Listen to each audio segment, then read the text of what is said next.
दोस्तों, इससे पहले एक वीडियो मैं आपको दे चुका हूँ। अगर आपने इसको मिस कर दिया है तो आप इसको ज़रूर से देख लेना। मार्केट के अंदर क्या कुछ हो सकता है आगे चल के अगले हफ्ते में, उसके ऊपर हमने बातचीत की है। निफ्टी के टेक्निकल्स को भी डिस्कस किया है।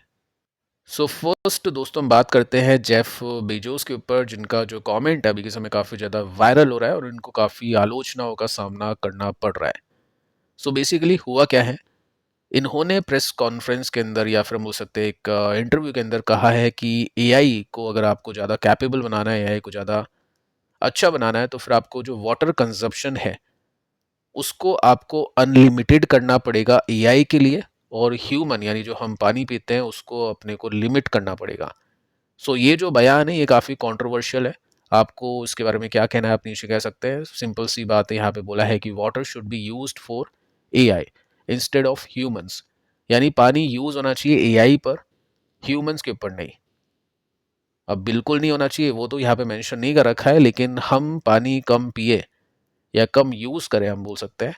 लेकिन एआई जो कंपनीज है उनके लिए पानी ज़्यादा होना चाहिए, क्योंकि काफ़ी ज़्यादा अभी चीज़ें चल रही है जिसके अंदर वाटर बहुत ज़्यादा यूज़ लिया जा रहा है, और इंडिया के अंदर तो वैसे भी वाटर क्राइसिस अभी चल रहा है। ये जो बयान है ये काफ़ी कंट्रोवर्शियल है। इसका दोस्तों मतलब यह है कि एआई के स्टॉक्स या एआई की जो कंपनीज है उनका आगे मल्टीपल होना इतना भी इजी नहीं होगा। काफ़ी सारे चैलेंजेस आएंगे, जैसे इंडियन आईटी कंपनीज में हम जो चैलेंज देख रहे हैं वो एआई है। इंडिया के ऊपर जो चैलेंज हम देख रहे हैं वो क्रूड ऑयल है। बाकी जो कंट्रीज हैं उनके ऊपर अपने अपने चैलेंजेस हैं। एआई भी जो ग्रो है या जो ग्रो कर रहा है उसके अंदर भी काफ़ी सारे चैलेंजेस आपको आगे चल के देखने को मिलने वाले हैं। इसका मतलब ये नहीं है कि आपको जस्ट एआई एआई करना है। एआई कंपनीज अच्छी है, होनी चाहिए पोर्टफोलियो के अंदर, बट ऐसा नहीं है कि टोटल पोर्टफोलियो का मेजर पार्ट हमने एआई को दे दिया, क्योंकि काफ़ी इन्वेस्टर्स ये गलती कर रहे हैं।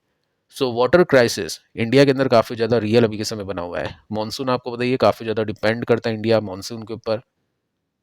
मैक्सिमम जो कृषि होती है, जो खेती होती है, वो पानी के ऊपर डिपेंड करती है। और साथ में आप देख सकते हैं मुंबई या फिर ऐसे जो भी कंट्रीज़ है जहाँ पे वाटर काफ़ी ज़्यादा यूज़ लिया जाता है, चाहे वो कंस्ट्रक्शन हो या फिर वो डेटा सेंटर हो। वहाँ पे पानी की काफ़ी किल्लत होना शुरू हो चुकी है। आप देख सकते हैं हमें मेंशन कर रखा है ओनली 40 दिन का पानी बाकी है। पेट्रोल भी 40 दिन का बाकी है, पानी भी 40 दिन का बाकी है। ये काफ़ी सारे क्राइसिस है जो अभी हम फेस कर रहे हैं, बट इसको देखकर या आपको ये नहीं सोचना है कि मार्केट से पैसे निकाल लेते हैं या फिर मार्केट के अंदर तो कुछ नहीं है। आप कोई भी मेरे को ऐसा महीना या ऐसा साल बता दीजिए जिसमें मार्केट के अंदर कुछ प्रॉब्लम नहीं रही हो।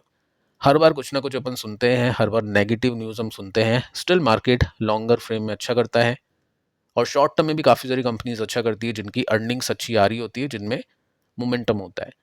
आपका जो फोकस है उन कंपनीज के ऊपर होना चाहिए। जस्ट ये न्यूज़ देखने का मतलब ये है कि किसी भी सेक्टर में क्या नेगेटिव पॉइंट है वो अपने को पता हो, ताकि आगे चल के जो प्रॉब्लम आए उसका आइडिया पहले से हो जाए। आप देख सकते हैं इंडिया में 45 डिग्री की जो गर्मी है उसके अंदर पानी नहीं है। साथ में आप इसमें नोट कर सकते हैं कि मुंबई ने भी स्टॉप कर दिया है पानी सप्लाई करना पूल्स में और कंस्ट्रक्शंस साइट में। ये जो क्राइसिस है काफ़ी रियल है। इसका मतलब है कि डेटा सेंटर की जो कंपनीज है इंडिया के अंदर, उनको भी आज नहीं तो कल इन सभी प्रॉब्लम का सामना करना पड़ेगा।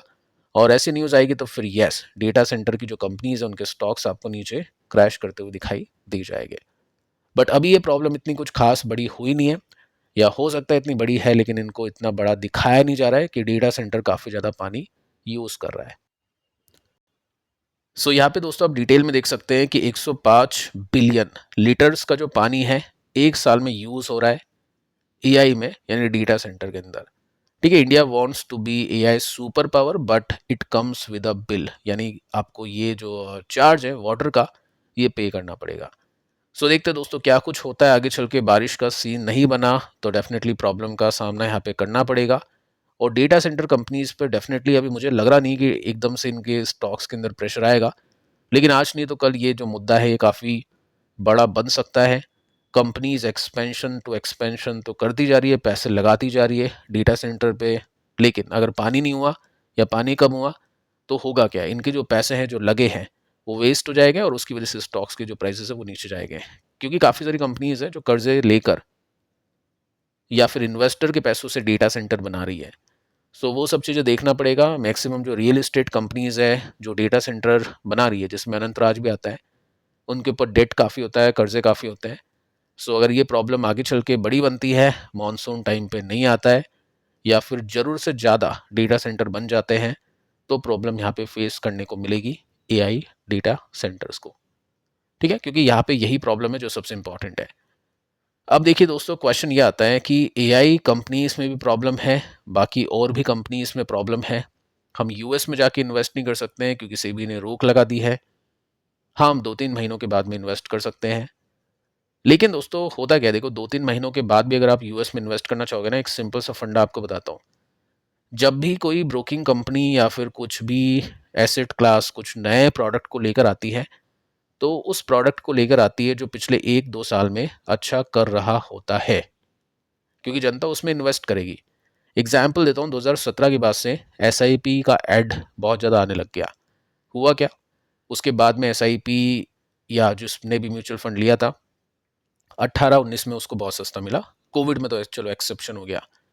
उसके बाद में अपन ने अभी देखा कि जो स्टार्टअप कंपनीज हैं, जो अनलिस्टेड कंपनीज हैं, उनके शेयर्स खरीदने का काफ़ी क्रेज़ आया।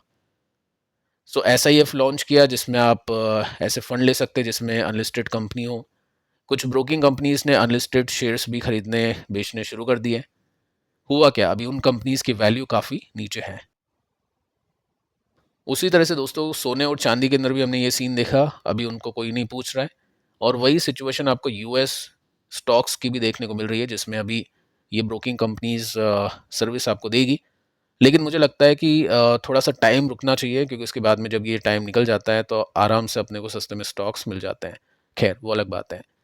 सो क्वेश्चन ये बनता है कि इंडिया में भी कुछ कंपनी है क्या जो एनवीडिया है या एनवीडिया की तरह चल रही है या अच्छी ग्रोथ मिल रही है। सो यस, कुछ कंपनीज हैं, उनको चेक कर लेते हैं, अपनी लिस्ट में रखो, क्योंकि Q1 इन कंपनीज के लिए बहुत इंपॉर्टेंट है। Q4 Q3 अच्छे गए इनके। सो होता क्या है कि जो क्वार्टर पिछले, यानी जिन भी कंपनीज के पिछले क्वार्टर अच्छे गए हैं, चांसेस हाई होते हैं उन कंपनीज के अगले क्वार्टर भी अच्छे जाए। अगर किसी कंपनी का Q4 बहुत खराब गया है तो Q1 शायद अच्छा नहीं जाए, ये मोमेंटम होता है। ठीक है, सो कुछ ऐसी कंपनीज है जिनके Q4 Q3 अच्छे गए हैं, Q1 भी अच्छे आने की उम्मीदें हैं। इनके स्टॉक को अपनी लिस्ट में रखिएगा, क्योंकि यही कंपनीज है जो यूएस की एआई कंपनीज को भी बीट कर पा रही है। एग्जाम्पल क्यूपिड, ये नहीं रुक रहा है, एएसएम कैटेगरी में होने के बाद भी इसको खरीदा जा रहा है। इसके प्रमोटर इसके स्टेक बाय कर रहे हैं। प्रोडक्शन काफ़ी स्ट्रांग है, ऑर्डर बुक काफ़ी बड़ी है, एक्सपोर्ट काफ़ी तेज़ी से चल रहा है। पिछले 1 साल के रिटर्न्स ऐसे माहौल में इमेजिन कर सकते हैं आप, 856, यानी 9 गुना से भी ज़्यादा, या मोटा मोटी हम बोल सकते हैं 1 साल में 10 गुना पैसा हो चुका है। जब से हमने इसको चेक किया है तब से स्टॉक 134% चल चुका है, बहुत ही कम समय में, कुछ ही महीनों के अंदर। और अभी भी यहाँ पे रफ्तार जारी है, क्योंकि Q1 के लिए इन्वेस्टर्स इसको दबा के खरीद रहे हैं। साथ में अगर आप देखोगे तो पिछले 5 साल में 8000% के रिटर्न्स बन चुके हैं। अब अगर मैं इसको कंपेयर करूं एनवीडिया के साथ में, देखो वैसे तो कोई कंपैरिजन नहीं है, दोनों का सेक्टर डिफरेंट है, लेकिन दुनिया अभी एआई कंपनीज के पीछे भाग रही है, तो बताना बनता है कि इंडिया के अंदर भी आपको ऐसी कंपनीज मिलेगी जिनमें ग्रोथ है। सो एनवीडिया के 1 साल के रिटर्न 50% के हैं, जबकि क्यूपिड के 800% के हैं। अब यूएस मार्केट के अंदर भी कुछ ऐसी कंपनीज है जो एनवीडिया से अच्छा कर रही है, लेकिन उनमें स्टॉक सिलेक्शन करना काफ़ी डिफिकल्ट होता है। कोई इंडिया का इन्वेस्टर अगर यूएस मार्केट में इन्वेस्ट करेगा तो वो एनवीडिया ही खरीदेगा एआई में। सो इसी के साथ मैं कंपैरिजन कर रहा हूँ।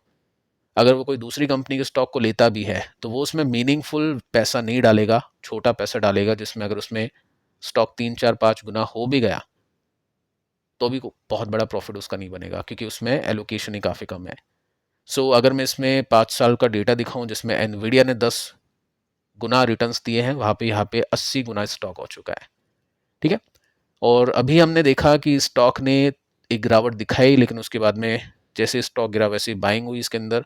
सो ये कुछ इंडिकेशंस होते हैं कि बायर्स अभी भी इंटरेस्टेड हैं। सेलर्स डेफिनेटली अपने प्रॉफिट को बुक करते हैं। जैसे कि यहाँ पे भी काफ़ी सारे क्वेश्चंस आते हैं कि सर अब क्या करें, देखो वो मैं आपको नहीं बता सकता हूँ, लेकिन हाँ अच्छा खासा प्रॉफिट है तो डेफिनेटली लोग बुक कर लेते हैं।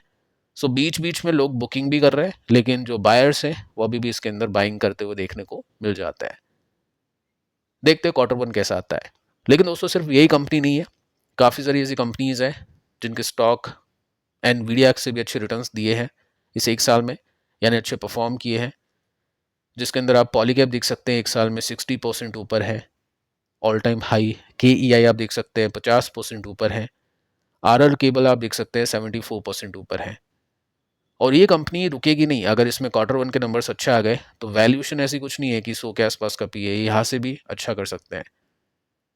सो इन कंपनीज के ऊपर फोकस इन्वेस्टर्स का होना चाहिए। साथ में ग्रो आपने देखा, एक साल में 51% के रिटर्न है।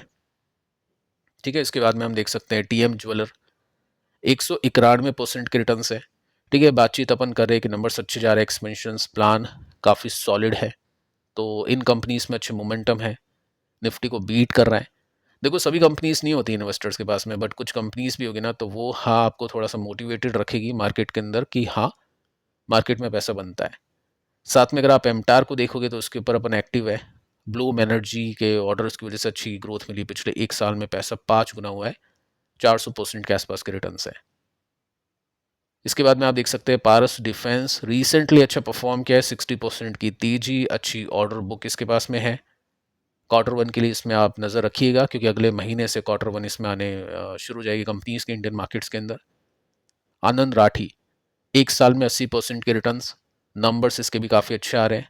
उसके बाद में आप देख सकते हैं नेटवेब 187% के रिटर्न्स एक साल में। ठीक है, ये कुछ कंपनीज हैं। स्काई गोल्ड 65% के रिटर्न्स, BSC 45% के रिटर्न्स, MCX 70% के रिटर्न्स। सो ये कुछ कंपनीज है दोस्तों जो अच्छा परफॉर्म कर रही है। अभी ऐसी कंपनीज के ऊपर फोकस रखना है जिनके नंबर्स अच्छे आ रहे हैं, क्योंकि क्वार्टर वन में अगर मौके मिलते हैं तो डेफिनेटली यहाँ पे अच्छी ग्रोथ आ सकती है। बाकी दोस्तों कुछ ऐसी भी कंपनीज हैं जिनके स्टॉक्स अभी तक ऑल टाइम हाई पे नहीं पहुंचे हैं, लेकिन स्टॉक गिरने के बाद में बॉटम बना के रिवर्स कर रहे हैं, उनके ऊपर भी मेन फोकस आपका होना चाहिए। क्योंकि अगर उनके नंबर्स अच्छे आ गए तो डेफिनेटली उन कंपनी के स्टॉक्स फिर ऑल टाइम हाई लगाएंगे। तो क्वार्टर वन देखिए इंटरेस्टिंगली, और उसके अंदर आप अपनी लिस्ट बना के रखिए। मैं आपको ऑलमोस्ट हर एक इंपॉर्टेंट कंपनी के नंबर्स बताऊंगा, और जो भी रिवर्सल्स होते हैं सब कुछ अपन डिस्कस कर लेते हैं। रोज दोस्तों आपको नया नहीं मिलेगा, रोज क्वेश्चन आते हैं कि स्टॉक बताइए स्टॉक बताइए, हर दिन कुछ नया नहीं मिलेगा। लेकिन कुछ स्टॉक्स अगर अच्छे हैं, आपके नंबर्स अच्छे आ रहे हैं उन कंपनीज में, और आपके पास में वो स्टॉक है, तो आपका काम हो जाएगा। सो कोशिश करिए उनको देखने की, रिसर्च करने की। बाकी डेटा मैं आपको दे देता हूँ। और फिलहाल इस वीडियो में इतना ही। कल के वीडियोस को आप जरूर से देखना, काफ़ी इंपॉर्टेंट है। पिछली वीडियो की भी आप देख लेना। मिलते हैं कल, तब तक के लिए शुभ रात्रि।